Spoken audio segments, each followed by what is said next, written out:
Départemental de Pamandzi. Bonjour. Bonjour. Merci donc d'être avec nous ce matin. Alors, lors de la dernière session plénière du mois dernier, on aurait dit que Nouman Ouseni, Chaboudine Ben Youssouf et Ahmed Atouman Douchna sont désormais dans la majorité, mais ils se sont expliqués en déclarant que dès l'élection du président Souabadine Ibrahim, il n'y avait pas de majorité, pas d'opposition.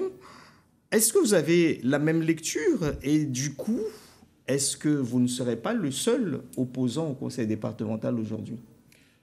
J'espère que non.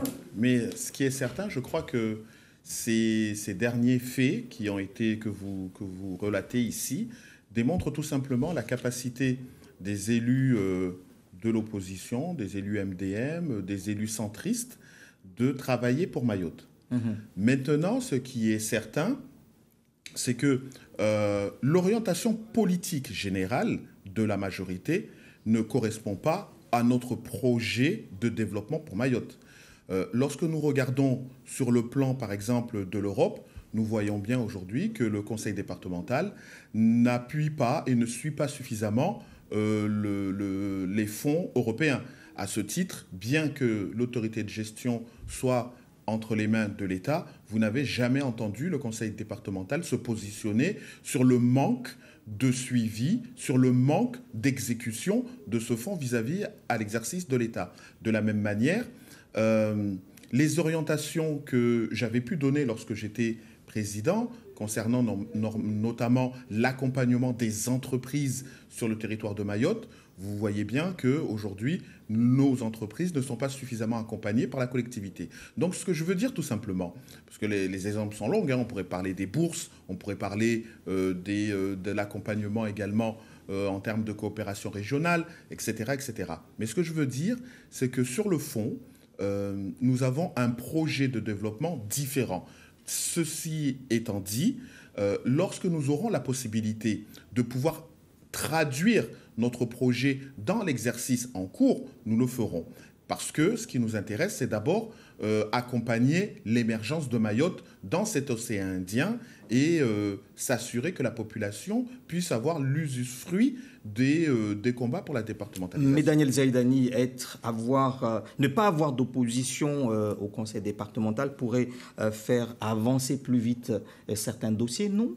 Ou est-ce qu'il faut absolument une opposition au conseil départemental? Avez-vous le sentiment, lorsque je m'exprime, que je suis un membre de la majorité? Bien sûr que non. Je crois qu'effectivement, comme je l'ai dit, lorsque les élus, notamment de la majorité, sollicitent les élus de l'opposition, c'est surtout pour leur faire part d'un avis sur des sujets non criants. Regardez par exemple, alors même que le conseil départemental a vocation à reprendre les collèges et les lycées, vous n'avez point entendu le conseil départemental s'indigner sur les agressions qui ont eu cours au lycée de Coconi. De la même manière, lorsque les mamans font grève et qu'elles sont venues au Conseil général, ce sont les policiers qui les ont entendus, pas les élus qui les ont accueillis à bras ouverts, mais c'est plutôt les policiers. Vous allez même dire que quand EDM fait un blackout voilà, le week-end, la semaine dernière... Effectivement, ce vendredi, il y a un blackout sur toute l'île, alors que la présidence d'EDM est entre les mains du conseil départemental. Vous n'attendez pas, encore une fois, un communiqué du conseil départemental sur le sujet. Alors que pour, par exemple, les habitants de la Petite Terre, c'est plus de 9 heures de blackout qu'il y a eu, qui est complètement... qui a rien à voir avec le communiqué qui a été fait par EDM, qui est complètement faux. Daniel Zaïdani, la semaine dernière, on a vu aussi des élus municipaux devant le tribunal soupçonnés de favoritisme. Qu'est-ce que cela vous inspire, vous qui étiez il y a quelques années également dans les collimateurs de la justice? Vous savez, je pense qu'il est important de pouvoir compter sur la justice pour faire la lumière sur un certain nombre de dossiers. Mais encore faut-il que ces dossiers soient compris par la population, parce que la pédagogie, au final, elle est importante. Il faut qu'elle soit comprise par la population et il faut qu'elle soit aussi comprise par les élus.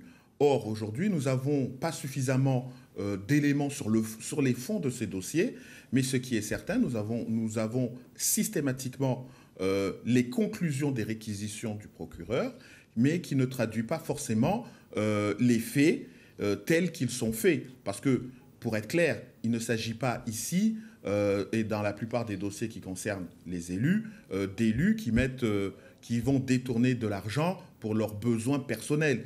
Il s'agit plutôt de procédures liées à des marchés qui ne sont pas respectées à la lettre, faute de connaissance de ces procédures, ce qui est complètement différent et ce qui donne une approche complètement différente. Or, on a le sentiment, lorsque on écoute notamment le procureur s'exprimer sur ce dossier, que nous sommes confrontés à un grand banditisme d'élus, ce qui est complètement erroné par rapport à la réalité des faits. Toujours Donc, la pédagogie. Donc, je pense que la pédagogie est nécessaire pour que tout le monde comprenne bien de quoi nous parlons. Mais je crois qu'on essaie d'entretenir quelque part le flou, histoire de dénigrer les élus, alors que pour certains, ils font un travail formidable. Toujours est-il, ce genre de d'affaires peut conduire des conséquences sur la suite de la vie politique de certains élus, puisque les conséquences pourraient être sur les élections municipales, entre autres, puisqu'il y a ces élections municipales qui se profilent à l'horizon, par exemple au Mamoudzou. De toute façon, vous savez bien que dès qu'il s'agit des élus, c'est d'ailleurs la sanction qui est le plus friand. Vous savez, par exemple, lorsque vous vous présentez à une élection et que votre compte de campagne n'est pas suffisamment détaillé ou précis ou rendu, tout simplement, vous êtes systématiquement inéligible pendant 3 ans. Donc on voit bien que concernant les élus, quelque part, la sanction première, c'est de s'assurer qu'ils ne puissent pas participer au vote suivant. Est-ce que vous ne minimisez pas quand même la responsabilité des élus, puisque des irrégularités, par exemple, ont été dénoncées au conseil départemental par des conseillers départementaux? D'abord, est-ce que vous souhaitez ces démarches de dénonciation de l'intérieur pour éviter que l'institution soit salie, mais aussi que des entreprises soient victimes d'injustice et peut-être également protéger certains élus qu'ils ne puissent tomber pour des fautes encore plus graves? Non, mais je crois qu'effectivement, il y a une nécessité, encore une fois, d'aller dans la pédagogie. La pédagogie, ce n'est pas dans la brutalité. Je crois qu'il y a une nécessité de faire parfois des rappels à l'ordre. Il y a nécessité d'apporter des explications. Mais lorsque vous regardez sincèrement les dossiers qui passent notamment au tribunal, vous vous rendez compte que le grand public ne comprend pas précisément en quoi sont condamnés les élus lorsqu'ils le sont, ou même les réquisitions du procureur lorsqu'ils sont faits. Les médias traduisent que les grandes conclusions, n'abordons pas réellement les dossiers de fond. Et donc, encore une fois, on n'apporte rien dans l'éclairage et dans la pédagogie et dans la compréhension afin qu'on ne revienne pas dans ce type de situation. Or, lorsqu'au final, un élu est condamné à être inéligible, finalement, l'expérience qu'il a pu acquérir, il ne peut plus la mettre en œuvre. Et finalement, ce sont de nouveaux qui arrivent et qui pourront retomber dans les mêmes erreurs et travers. Donc moi, je crois qu'encore une fois, ce qui est important, c'est la lumière, c'est l'éclairage, c'est la pédagogie. Et je crois que c'est ainsi que Mayotte progressera. Mais essayer de faire croire que Mayotte est remplie de grands banditismes, c'est complètement faux. Moi, je vous prends un exemple très simple, parce que vous avez cité mon cas personnel. Lorsque je vois, par exemple, que la section de recherche fait des recherches sur des dossiers, je crois que là aussi, il y a une nécessité que le grand public comprenne exactement ce qui est recherché et trouve des solutions. Et il ne s'agit pas simplement de faire des recherches à charge, mais il faut faire des recherches à charge et à décharge concernant les dossiers. Sinon, on ne s'en sort pas. Parce que moi, je me rappelle très bien, en 2013, par exemple, lorsqu'il y avait eu ma garde à vue notamment, j'avais été particulièrement surpris que à la radio, une personne dise oui, la femme de Zaïdani prend la vedette, et aussitôt, on a interrogé les canotiers du conseil départemental pour savoir si ma femme prenait les vedettes. À aucun moment, on leur a posé la question, est-ce que vous transportez d'autres personnes que des conseillers généraux? Non, non. La seule question qui a été posée, est-ce que vous transportez la femme de Daniel Zaïdani? Cela montre encore une fois que même lorsqu'on fait des investigations, on ne cherche pas la vérité. On cherche simplement à culpabiliser la personne qui est visée. Or, je pense sincèrement que c'est ainsi qu'on fait un mélange de genres, puisqu'il n'y a pas une volonté réelle de connaître la vérité, une volonté réelle d'amener tout le monde dans une meilleure compréhension du droit ou tout simplement d'une pédagogie. C'est pour ça que je crois que l'usage du rappel à la loi est essentiel. Or, sur le territoire, je crois qu'on en fait totalement abstraction. On a vu le président des Comores assister hier au centenaire de l'armistice à Paris, quelques jours après avoir signé un accord avec la France sur la reprise notamment des reconduites à la frontière ici à Mayotte. On a vraiment l'impression que Mayotte est l'objet d'une espèce de marchandage politique entre la France et les Comores. Est-ce que ça ne vous interroge pas en tant qu'élu?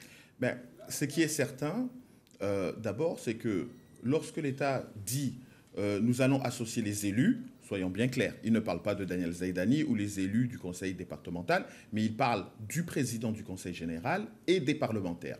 Je pense que cette précision est nécessaire parce que lorsque je lis tous les communiqués où on dit on va associer ou on va interroger les élus, je peux confirmer ici que nous ne sommes jamais associés et nous ne sommes jamais consultés sur ces questions.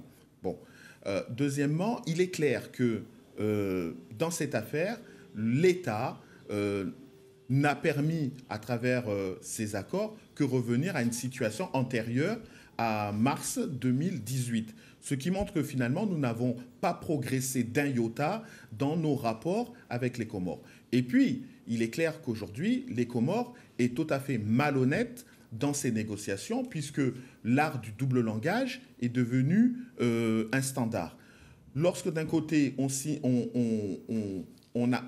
passe à un accord consistant à revenir sur des relations normalisées entre la France et les Comores, je ne vois pas comment ces relations peuvent être normalisées lorsque l'État des Comores revendique la souveraineté sur l'île de Mayotte. Cela n'est pas acceptable. Vous parlez de ce qui s'est passé le lendemain ou quelques jours après avec la Russie? Parce que, écoutez, lorsqu'on voit que le même ministre des Affaires étrangères comorien, après s'être rendu à Paris, après avoir accepté qu'effectivement les reconduites à la frontière reprennent après plus de 7 mois d'interruption, je suis quand même assez surpris que dans le même temps, il s'envole vers la Russie pour obtenir le soutien des Russes, puisque vous savez que les Russes sont en conflit permanent avec le reste de l'Europe sur la question de la souveraineté de la Crimée.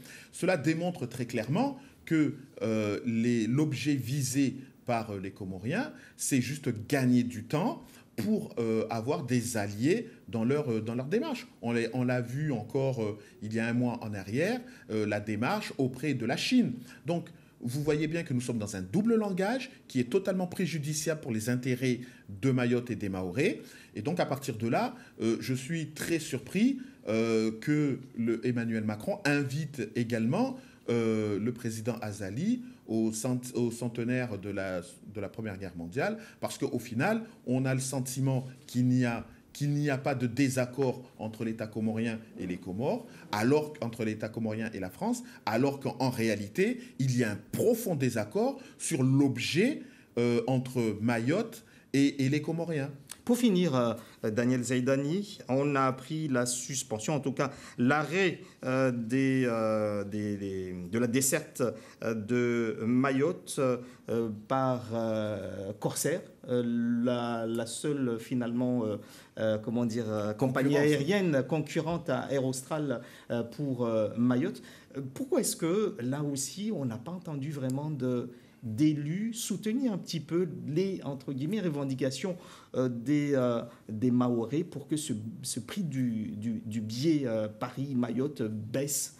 Vous savez, cette question, en fait, renvoie à la première question que vous m'avez posée.